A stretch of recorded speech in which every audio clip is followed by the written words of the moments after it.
Good morning. We are going to explore shoulder stand, but not really shoulder stand. We're going to explore the components of shoulder stand because a big reason why shoulder stand can create so many issues in through the neck is because of how people's bodies are or are not moving. So we're going to be doing something that might actually be even surprising in terms of the movements that I've chosen. I haven't chosen all sagittal plane movements. And that might make you kind of gonna go, I wonder why she's done that. And I'll just let you explore the movement and see how you feel in your releasing and see how you feel overall in the reconnection of your body. Alrighty? So we're gonna begin on our side. You're gonna need a blanket or a pillow for your head just to provide support for the head and the rest of your spine. No other props are needed unless when you're lying on your side, you want blocks or you want a bolster between your legs, and you'll determine that when you're there. Okay?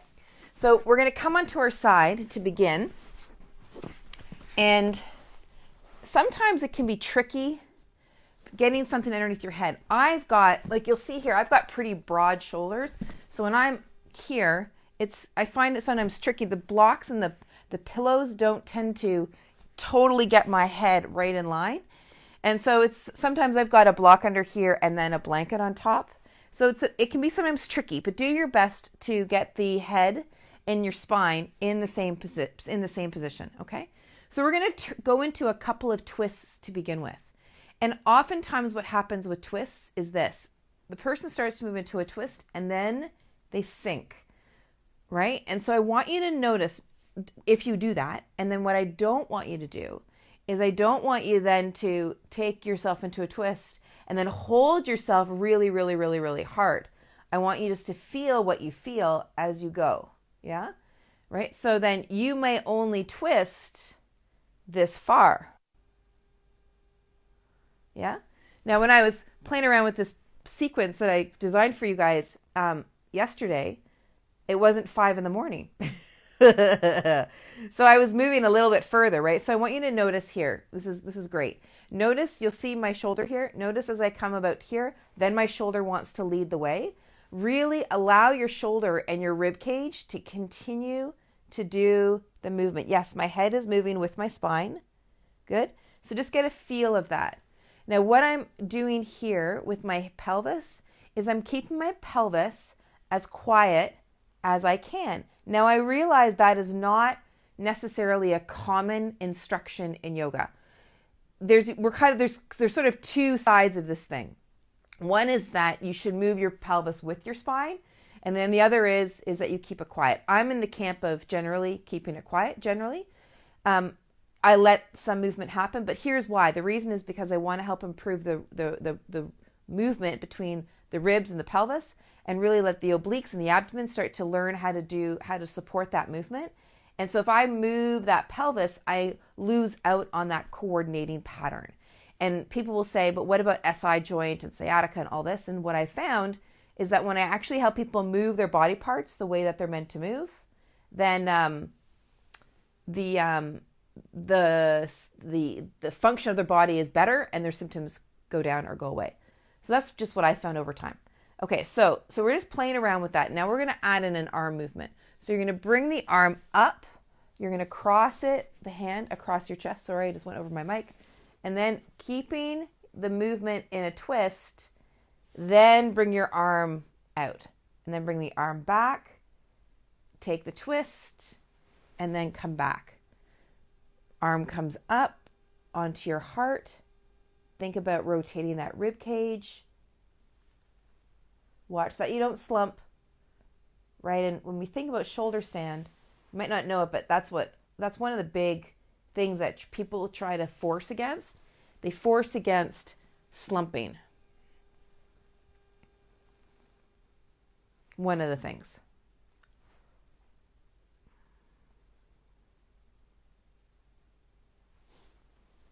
All right, good.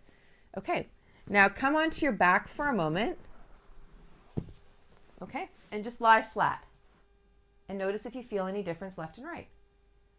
And then let's roll over to the other side.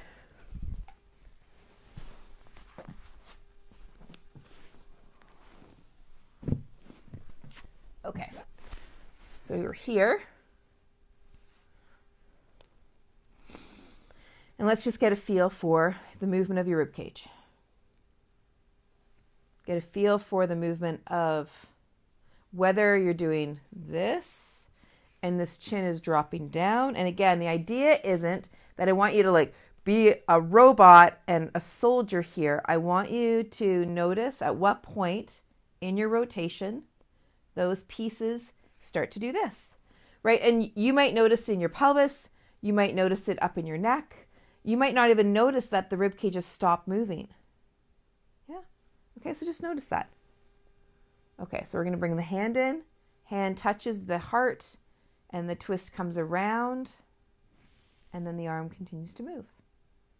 And then you bring the arm back, touch the heart, and then bring it out. Bring the arm in, touch the heart.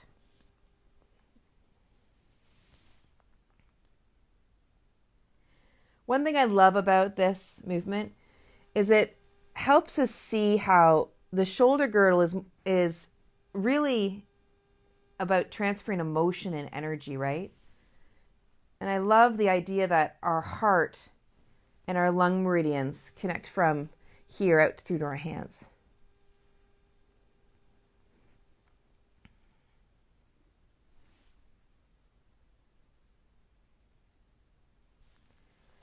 Okay, good.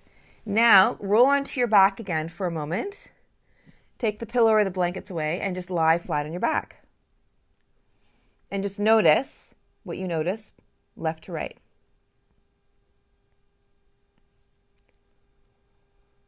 And then roll back on your side.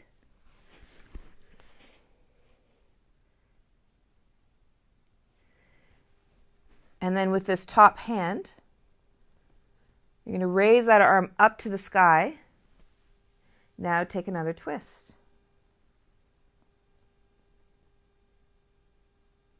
So the idea here is that arm has come up, and now we've rotated through the torso, but watch what my shoulder does.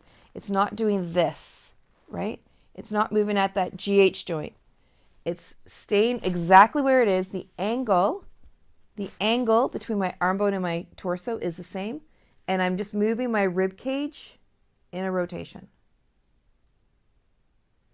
So this one might feel a bit more complex for you.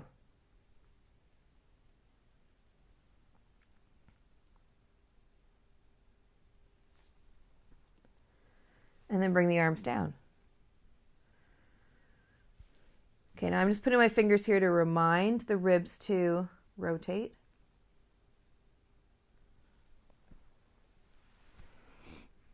And I think my neck did something funky there just a moment ago. Okay, good. And then lie on your back and notice what you feel.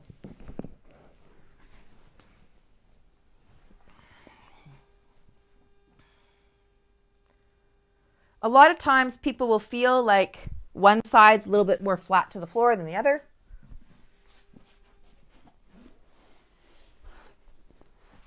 Okay, let's go to the other side. All right.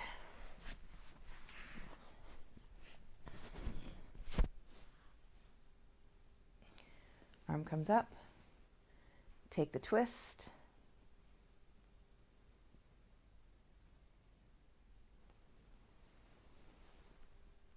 Arm comes up.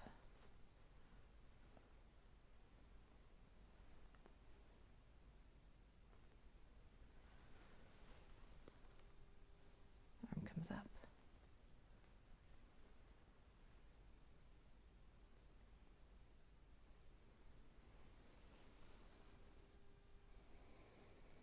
That's it. Last one. Really let those ribs come around. And I mean, it's so fascinating to notice what it feels like doing it at 5 in the morning versus, 5 at night. It's always so fascinating to kind of play around with just how your body wakes up versus after a day of moving around. Yeah. Okay. Come onto your back.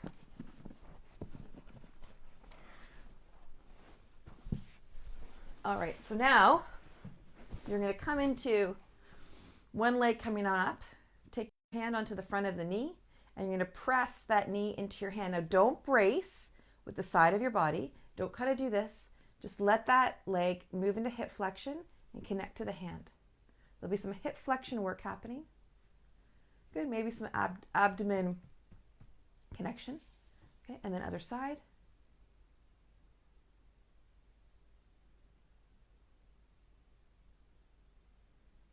Good, and then other side.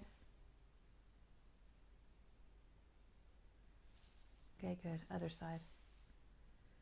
Okay, and then we're going to bring the legs a little closer. And you're going to slide your hands up wherever you can grab them. Now you'll notice that my pelvis has not come off the ground, right? So the legs came up where we just were, and now the legs are going to move into more hip flexion to come closer to my belly. And now I'm holding on to my ankles. Now you might only hold on to your shins, you might hold on to your knees, right? The key is that pelvis has stayed right where it is, okay? And you might even bring your hands up to your inner or your outer feet. Or you might even prefer your inner feet, however it is that you do it. But notice what I didn't do here. I didn't like reach up to grab and then pull them down.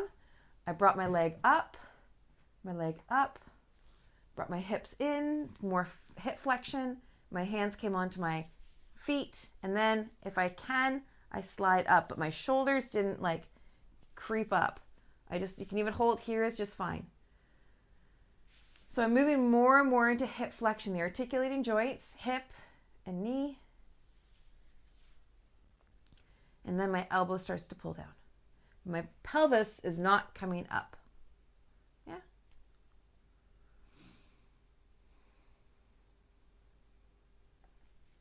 And then as your hips settle out, you might find it even easier to grab. But it's not even about grabbing, right? It's all about the movement that's going on between your hip and your knee and what's going on through to your sacrum and your SI and your shoulders and just continuing to move better, right?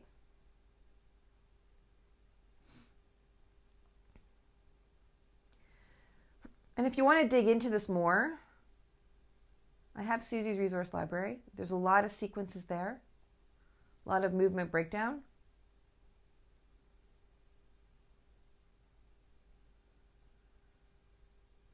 You can direct message me about that.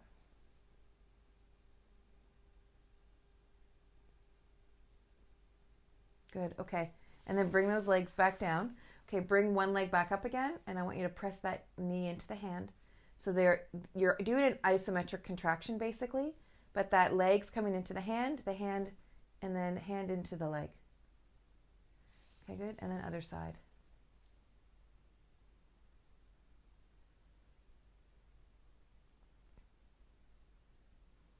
Good. Okay, now your right hand, place the thumb and the index finger together, and the left hand, bring your thumb and index finger together, and you're going to make a bit of a circle as if you're hugging a tree, and then bring the arms wide, and then back up again. So the articulating joint is your shoulder, your elbow is staying at where it is, so whatever the angle is here, that's how the movement occurs.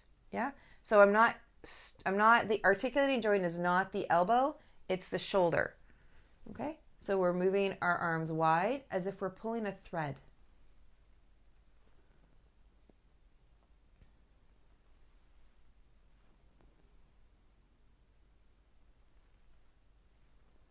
Okay. And then you're going to come up and you're going to rotate that arm bone in your socket, right? The arm bone in that glenohumeral socket. So you'll see that my elbow is moving, but it's going along for the ride. It's not the articulating joint. That is down here at the shoulder where we're coming into the shoulder socket. Okay, so that arm's now going to come wide this way.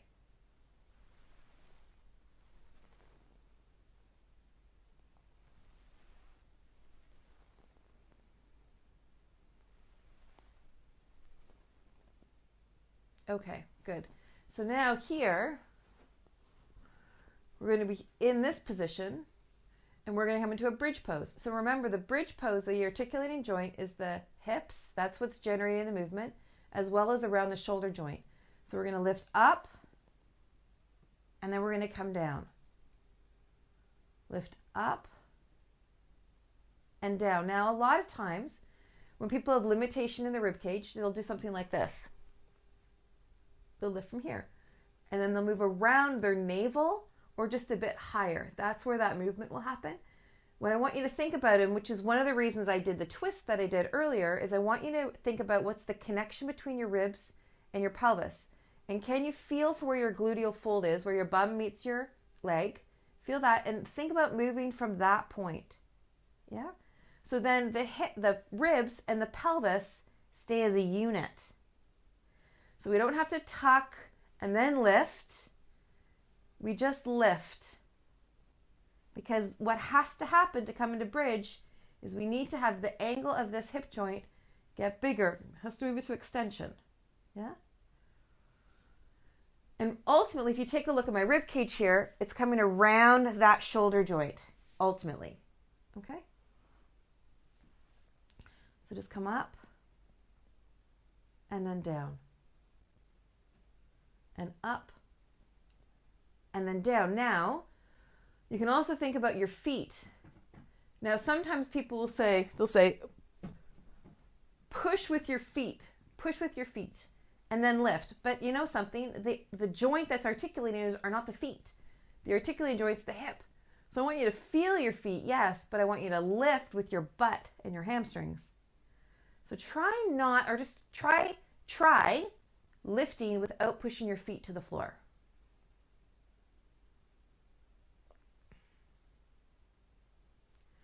Okay, now I want you to place your hands on your bum.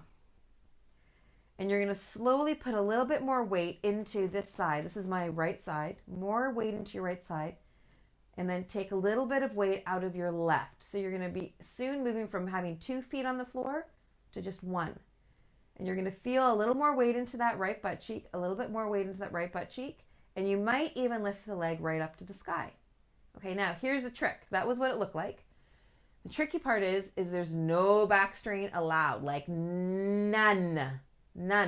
So what I want you to pay attention to, this is your exercise for yourself possibly, is that you come up into bridge, place your hand on your butt, and then slowly bring more and more and more weight into this leg as the other leg de-weights, as you take weight out of that left side. And you might just be lifting your foot. So if I come this way, what it looks like is here, and then I slowly take weight out of this foot, this foot, this foot. And as I do, more weight comes into this leg and this butt. Yeah? So as I'm coming up, yeah, I'm feeling it come into my bum and my hamstring. I'm not dropping my pelvis. I'm not doing this. I'm not taking it in my back. I'm taking it in my butt and my hamstring. So you can just play with this going back and forth. And you'll see how my pelvis remains level. Right? So I'm not dipping. I'm not dipping like that. And if you do dip, don't try to all of a sudden lift up. Just come back again. And then notice, as you do the weight shift, at what point you feel that pelvis wanting to dip. And that lets you know that that's where your limit is, right? And it might be a limit of strength. It might be a limit of coordination. It might be just a limit of awareness. So maybe you just come back and go, okay, hold on, bum. Hold on, leg. All right, let's see if we can kind of play with this. But again, nothing in your back. Nothing at all. So when you come out of this, your back is going to be happy. You don't feel like you need to bring your knees to your belly. If you do, then it just lets you know you've gone too far. Okay, so let's come back up. One more go. Shifting weight. Shifting weight. Okay, so ultimately it looks something like this. Yeah.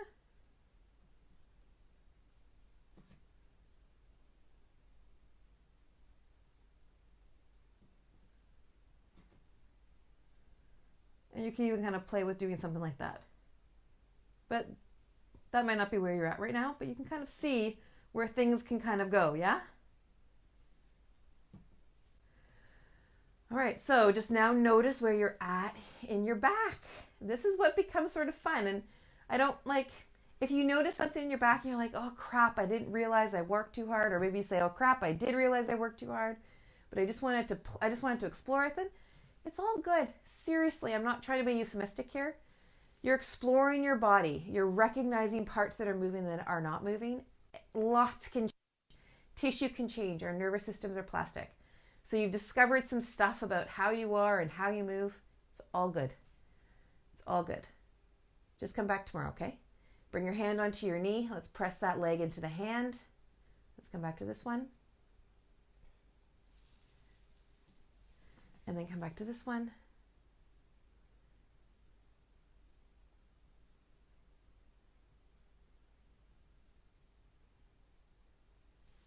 Okay, bring the arms up. Index finger and thumb tip touch.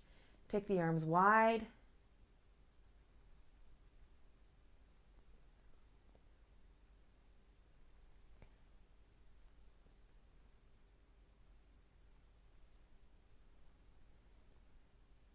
Okay, and then bring one leg straight. Knee comes up, leg comes across, and over we go.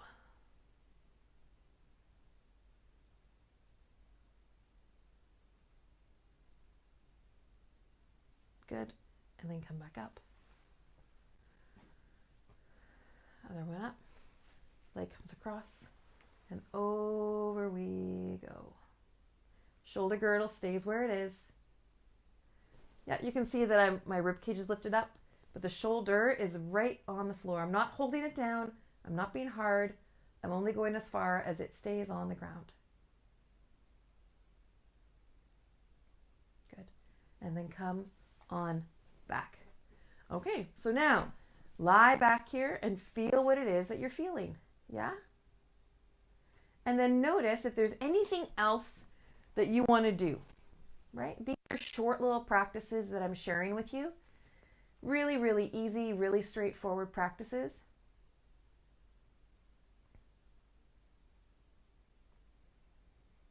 And you might find that it's like, I want a little bit more. So then do the little bit more that you need to do.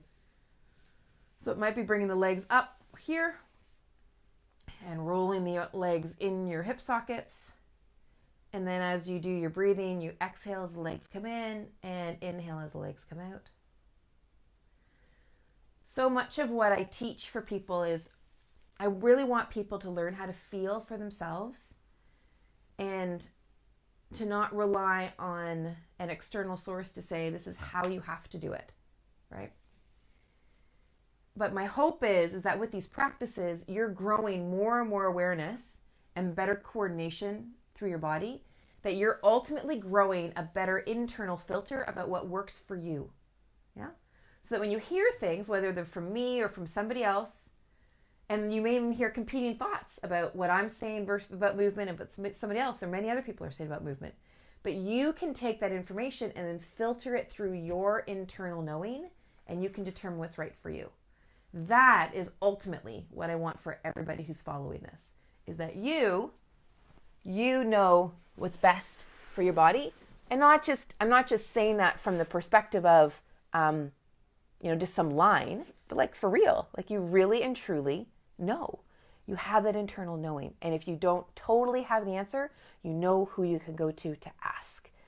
Yeah. You have the trust that what you hear from someone, you can filter through yourself and make the decision that's right for you.